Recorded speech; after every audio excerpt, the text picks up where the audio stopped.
որտեղ ուզում հասկանամ անհրաժեշտություն ունենք խստացնելու ստեղ, թե չունենք այդ անհրաժեշտություն, չէ կներեք։ Տեսեք, պարոն Այվազյան, դուք ասում եք որպես կանոն չենք անում։ Բայց հիմա հետևյալ իրավիճակն է, ես օրինակ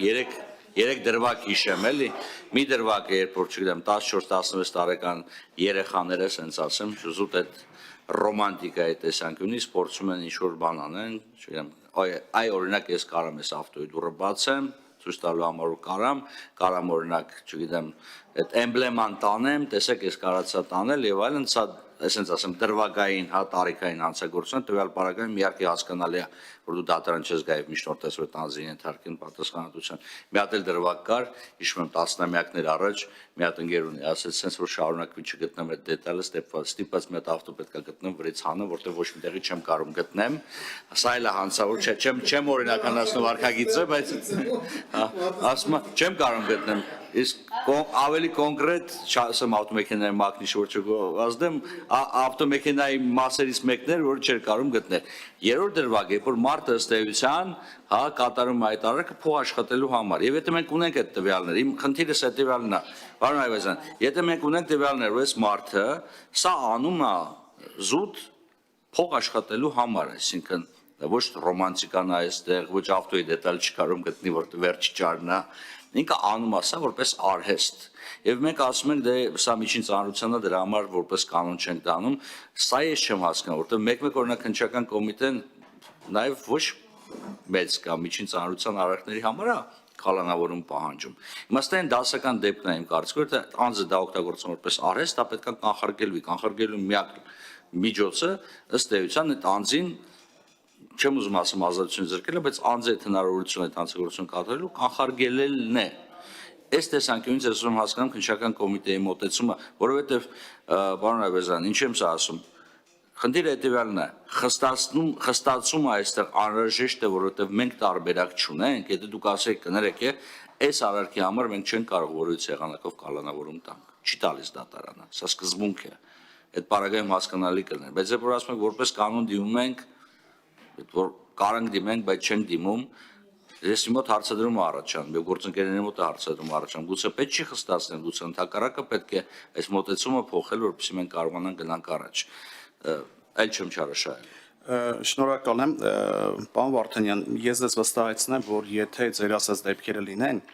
անվերապահորեն մենք մտնում ենք դատարան միջնորդությամբ։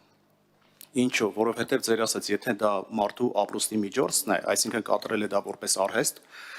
հետևապես դա նրա եկամտի հիմնական միջոցն է, աղբյուրն է, հետևապես նա անընդհատ է կատարում, որովհետև մեկ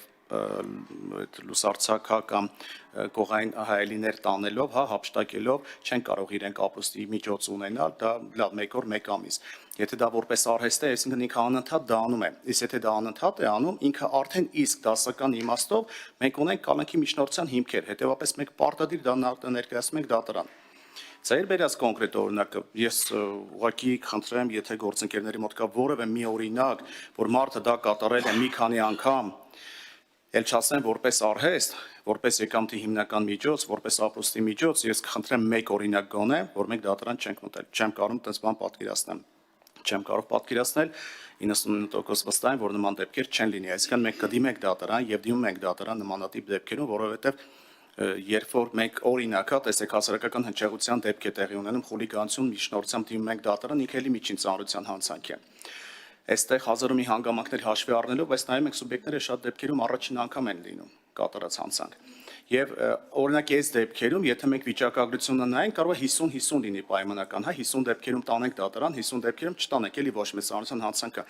Նայում ենք անձի բնութագրող հատկանիշը, նրա վարքագիծը, դեպքի ժամանակ նրա վարքագիծը, դեպքից հետո նրա վարքագիծը, հա, վնասը հատուցելու նրա այդ քայլերը եւ այլն։ Տեսեք, անգամ խուլիգանության երրորդ մասի դեպքում, երբ որ միջին ծանրության հանցանքի հետ ենք գործ ունենում, էլի այս խնդիրը առաջանում է, բայց եթե այնտեղ ես կասեի 50% դեպքերում տանում ենք 50% ոչ, այն էլ կամայական չի, հստակ պետք է հիմքեր լինեն իմ ասած գործողությունները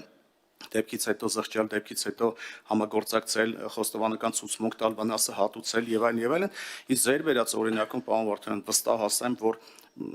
չեմ կարող պատկերացնել որևէ քննիչ, որևէ ստորաբաժանման ղեկավար, որևէ դատախազ, որ չնախաձեռնեն կամ չգնան այդ քայլին եւ դատարան չներկայացնեն։ Այստեղ ավելի շատ այն առաջին անգամ ձեր ասած, հա, մեկը մոլորության մեջ է, մեկը իրոք այդ պահին կարիքի մեջ է, չեմ արդարացնում որևէ կերպ, որովհետեւ դրանց անհանցագործություն է, բայց նման դեպքերում միգուցե մենք դատարան չգնանք։ Բայց ամեն դեպքում, քանի որ առաջ շատ տարածված է, օրինակ հիշենք պետհամարանիշների գողության դեպքերը, անգամ այսօր մեքենաներ կան, որոնց արհեստական գնիչեցում է լինում շուկայում, զուտ պայմանավորված նրանով, որ դրա այդ մեքենա ինքը շատ լավ մեքենա է, բայց հայերը չեն առնում, ինչու, որովհետև հայելիները հեշտ են գողանում։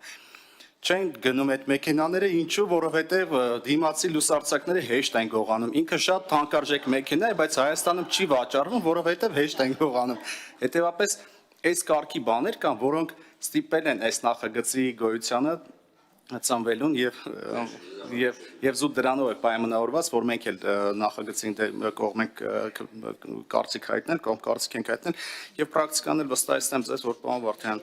ավելին ասեմ, եթե մենք ՀԿ-ների ներկայացուցիչների, իրավապաշտպանների կամ փաստաբանների հետ քննարկման լինենք, մեզ կքննարկենք, ասեն, այ մարդ դա անելու բան է, ինչքան միջնորդն եք տանում դատարան, հակառակ կողմն էլ մեզ միշտ քննադատում է, որ շատ ենք տանում դատարան, բայց ամեն դեպքում մենք փորձում ենք հստակ հիմքերի առկայության դեպքում կարող է անգամ այս նույն դեպքը լինել առաջին մասի ձևակերպմամբ եւ մենք էլի հա տեսնենք հիմքեր ավելի խիստ խափան միջոց կիրառելու համար ամբողջ խնդիրը հիմքերի առկայություն կամ բացակայությունն է։ Շնորհակալություն։ Շնորհակալություն, պարոն Այվազյան։